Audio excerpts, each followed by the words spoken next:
Hello friend, कैसे हैं आप सभी लोग। जैसा कि कल हम आपने बताया था कि आज हम सीडीपी स्टार्ट करने वाले हैं,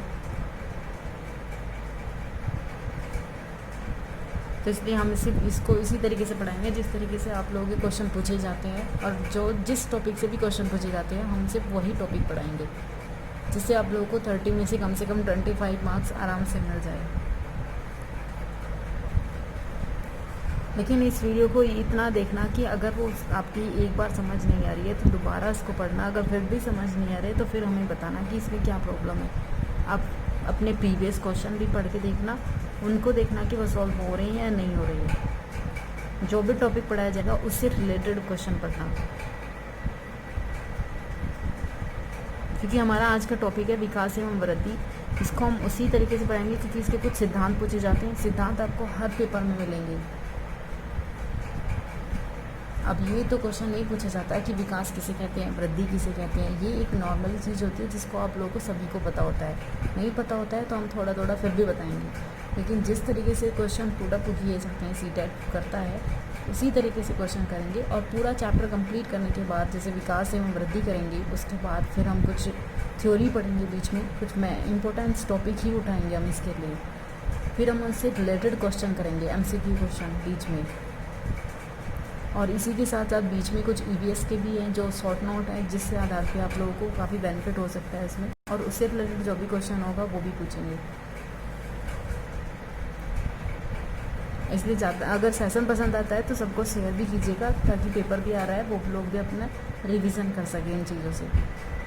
शॉर्ट चीज़ें जब आप लोग लॉन्ग चीज़ें पढ़ते हैं फिर उनको शॉर्ट पढ़ते हैं, फिर MCQ क्वेश्चन अगर उनसे तैयार करते हैं तो ज़्यादा अच्छा होता है। फिर पेपर में ज़्यादा कुछ प्रॉब्लम नहीं होती है।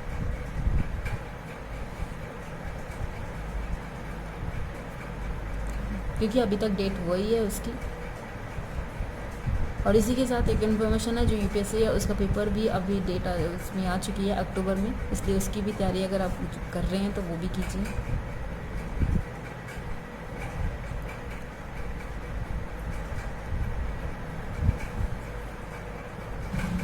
चलिए तो हम स्टार्ट करते हैं अपना क्या विकास एवं वृद्धि।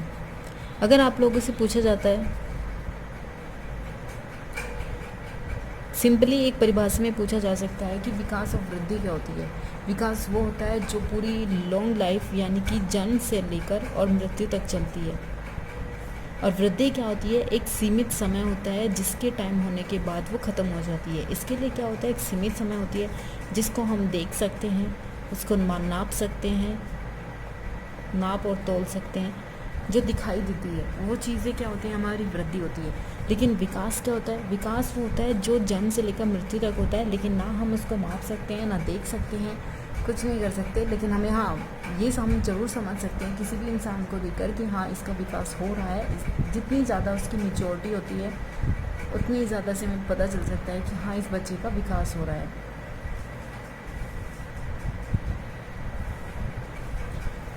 इसमें कुछ ये भी होते हैं कि जैसे कि एनवायरनमेंट होता है, जैसा उसका पर्यावरण होता है, जैसे उसके आनुवांशिक होते हैं, ये चीज़ दोनों के साथ मिली हुई होती है। क्योंकि इससे रिलेटेड जो भी क्वेश्चन होंगे वो भी करेंगे। जैसे कि अभी जो यूपीटेट का पेपर हुआ था उसमें भी पूछा गया था कि विकास क्या होता है। विकास ये भी पूछा जाता है कि अगर उसमें जन्म नहीं हुआ तो फिर गर्भाशय की बात पूछा जाएगा, या फिर गर्भकालीन, जब गर्भकालीन होते हैं, जब बच्चा गर्भ में होता है तभी से लेकर उसका विकास होने लगता है।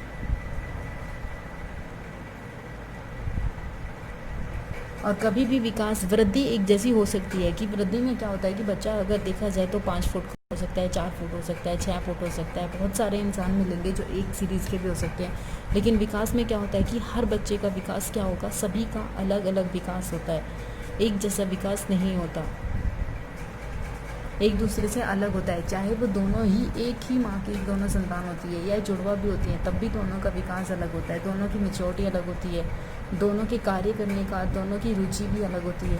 इसलिए एक ही परिवार के अगर आप लोगों के पास 4 या 5 भाई होते हैं तो उसमें भी क्या होता है कि सभी का विकास क्या होगा, अलग अलग होगा। किसी को शांत रहना पसंद होता है, किसी को बोलना पसंद होता है, किसी को खेलना पसंद होता है, कोई ज़्यादा काम एक्टिव तरीके से काम करता है, किसी को काम करना पसंद नहीं होता, किसी की लंबाई ज़्यादा बढ़ जाती है, किसी का कुछ होता है। तो इसलिए सभी का जो विकास होता है वो सभी का अलग अलग तरीके से विकास होता है।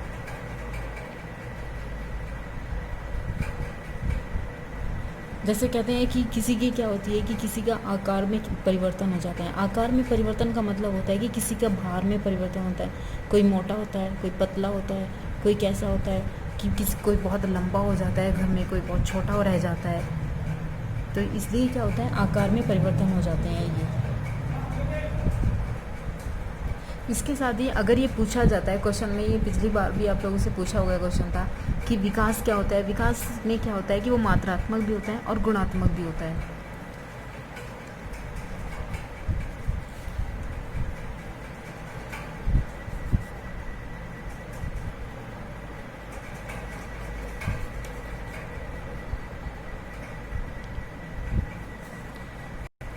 ये यहाँ पे क्वेश्चन पूछा गया था कि क्या जो वृद्धि होती है वो मात्रात्मक होती है। क्यों होती है? क्योंकि हम उसको नाप सकते हैं, मापन कर सकते हैं। जैसे कभी पूछा जाता है कि ये जो साइकोलॉजी होती है ये सभी में मिलेगी आप लोगों को 15-15 क्वेश्चन की। जैसे जब आप लोग से एसएसटी में क्वेश्चन पूछा जाएगा तो वहाँ पे भी आप लोग से कुछ साइकोलॉजी बेस्ड क्वेश्चन पूछे जाएंगे। सीडीपी से ही क्वेश्चन पूछे जाते हैं वो।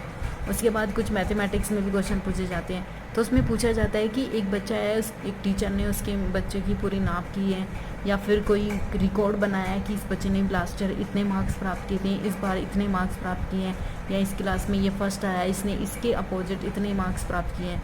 तो जो ये चीज़ें होती हैं ये क्या होती है, ये उसकी वृद्धि बताती है कि हाँ ये नाप सकते हैं। लेकिन इसके साथ साथ वो विकास भी बता रहा है कि हाँ इस बच्चे का इतना डेवलपमेंट हो चुका है कि इसने लास्ट ईयर इतने परसेंटेज प्राप्त किया था लेकिन इस बार इसने इतना किया है, या फिर इसने पहली बार बहुत ज़्यादा किया था और इस बार थोड़ा कम किया है। तो ये दोनों की दोनों अगर चीज़ें आती हैं तो वो क्या होती हैं, विकास होता है। क्योंकि इसमें मात्रात्मक भी होता है और गुणात्मक भी होता है। क्यों? क्योंकि अगर कोई बच्चा है और वो पढ़ रहा है और वो एक टीचर का काम होता है कि बच्चे के ये देखना कि उसका विकास कितना हो रहा है कितना नहीं हो रहा है। अगर बच्चा फर्स्ट पेपर में अपने कितने प्राप्त करता है, अगर उसने 24% मार्क्स किए या 30 किया है, 40 किया है, उसके बाद जब उसका दूसरा टेस्ट लिया जाता है नेक्स्ट ईयर में या फिर उसी साल में जब दूसरा पेपर लिया जाता है तो उसने और भी ज़्यादा 70+ या 80+ मार्क्स किए हैं। तो उस बच्चे की क्या हो रही है, मात्रा भी हो रही है। मात्रा से हमें पता चल रहा है कि इसने लास्ट ईयर इतने परसेंटेज था और इस बार इसने इतना परसेंटेज किया है। तो गुणात्मक में क्या हुआ, गुणात्मक में हुआ कि इसके पता चल गया कि बच्चे में विकास हो रहा है, उसको समझ में भी आ रहा है। तो ये चीज़ें होती है दोनों की दोनों ही क्या होती है, विकास से पता चलती है। इसलिए क्वेश्चन पूछा गया था कि विकास क्या होता है। उसमें से आप लोगों को सही क्वेश्चन छाटना था। क्वेश्चन भी कराएंगे हम आप लोगों को, इसलिए उसमें पूछा गया था कि मात्रात्मक और गुणात्मक दोनों ही उसका आंसर था। इनको अलग अलग करके भी पूछा जाता है कि मात्रात्मक होता है या गुणात्मक होता है। तो ये दोनों एक जगह भी होती हैं और इनमें से कोई नहीं होते हैं, तो दोनों एक जगह ही होते हैं। और ये ऐसा नहीं है, इसमें ही पूछा जाता है। इंग्लिश का जो लिटरेचर आता है, इंग्लिश का जो उसमें साइकोलॉजी के क्वेश्चन आते हैं 15 क्वेश्चन, उसमें भी इनको पूछ लेते हैं, क्वांटिटी और क्वालिटी। ठीक है। अब इसके कुछ सिद्धांत हैं जिनसे सिद्धांतों से हमेशा क्वेश्चन पूछे जाते हैं। अगर हम इसके सिद्धांत की बात करें जो कि यूपी टाइप में भी क्वेश्चन पूछे गए थे, इसका सिद्धांत का सबसे पहले क्या होता है, निरंतरता का सिद्धांत। ये सिद्धांत आप लोग बहुत ध्यान से पढ़िएगा क्योंकि इनसे क्वेश्चन जरूर पूछेगा। और देखना कि इस बार का जो पेपर होगा इनसे टाइप का, उसमें भी क्वेश्चन मिलेगा आप लोगों को सिद्धांत से। ज़्यादा से ज़्यादा 3 क्वेश्चन जरूर मिलते हैं, 3 से ज़्यादा भी हो सकते हैं, लेकिन 1-2 क्वेश्चन जरूर मिलेगा। उसके बाद दूसरा क्या होता है, विकास क्रम का सिद्धांत।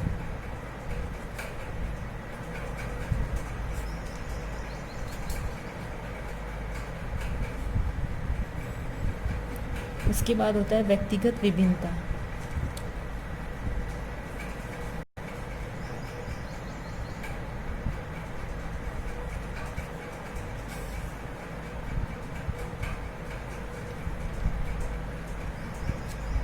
और उसके बाद क्या होता है, समान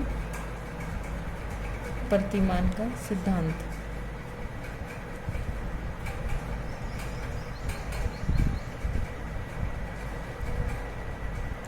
ये इसमें कुछ सिद्धांत है, निरंतरता का सिद्धांत, विकास क्रम का सिद्धांत, व्यक्तिगत विभिन्नता का सिद्धांत, समान प्रतिमान का सिद्धांत और एकीकृत का सिद्धांत। इनके बीच में काफ़ी सिद्धांत पूछे जाते हैं। जैसे पूछा जाता है मस्तोन्मुखी क्या होता है। मस्तोन्मुखी का मतलब होता है हेड टू टॉय, मतलब ऊपर से लेकर नीचे तक का विकास होना। उसके बाद दूसरा पूछा जाता है समीपवर्ती सिद्धांत।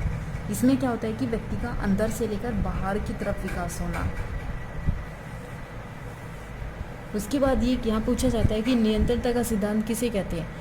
ये क्या होता है कि किसी बच्चे का जब विकास होता है वो जन्म से लेकर मृत्यु तक चलता है। ऐसा नहीं होता है कि 2 साल बढ़ा और फिर घट गया, फिर 2 साल बढ़ा फिर घट गया, ऐसा नहीं होता। बच्चे का विकास जब तक उसकी मृत्यु नहीं हो जाती तब तक उसका विकास चलता रहता है।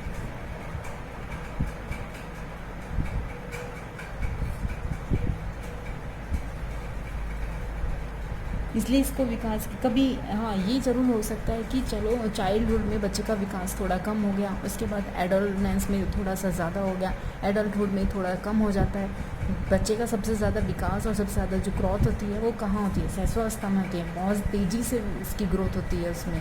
तो इसलिए पूछा जाता है कि हाँ कभी कम हो सकता है, कभी ज़्यादा हो सकता है। कोई अपने समय से पहले ज़्यादा विकसित हो जाता है, कोई समय ज़्यादा लेता है। ये हो सकता है कि कभी धीमा हो गया, कभी तेज़ होता है, लेकिन हमेशा चलता एक ही दिशा में, यानी कि समान उसमें चलता रहता है विकास।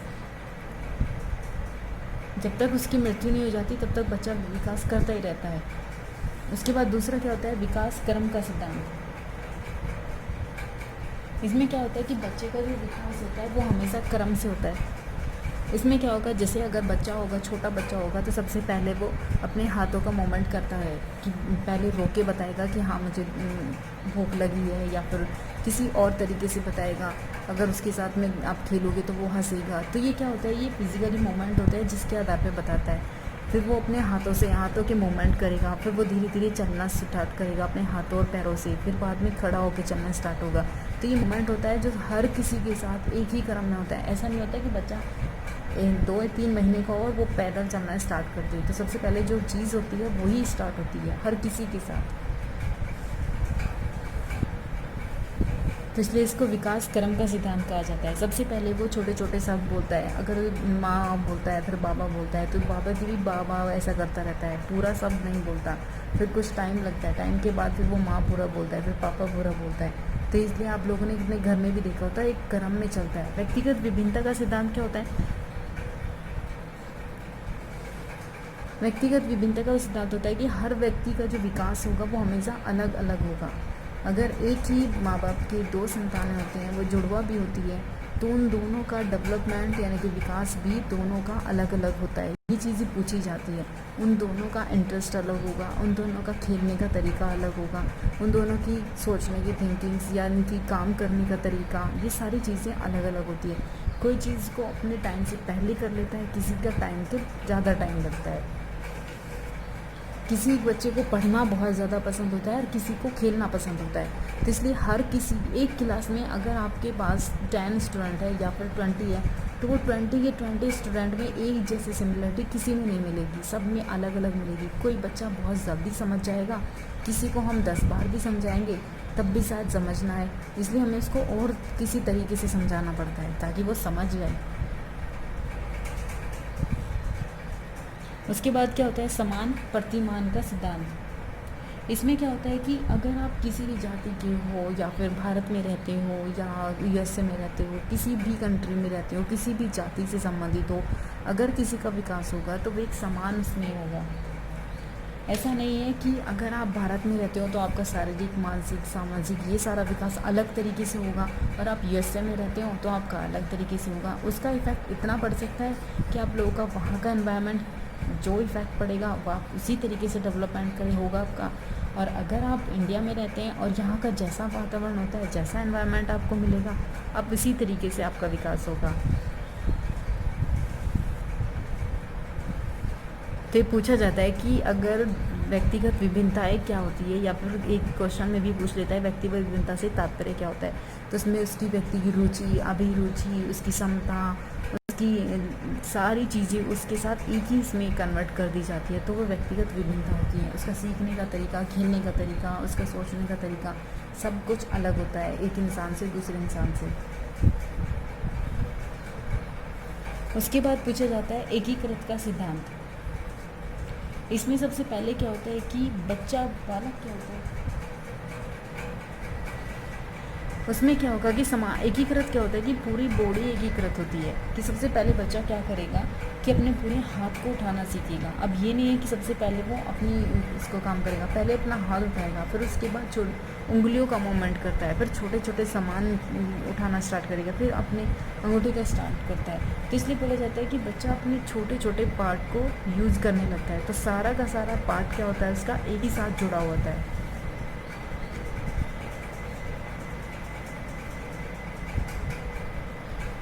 कि इसमें क्या होता है कि बच्चा सबसे पहले अपने पूर्ण भाग को उठाता है। जैसे पहले उसने पूरा पैर उठाया, फिर उसके बाद पहले हाथ उठाया, फिर उसके बाद उंगलियों के मूवमेंट किया। तो ये क्या होता है कि पहले पूर्ण भाग उठाएगा, फिर उसके बाद छोटे छोटे पार्ट करना स्टार्ट करेगा।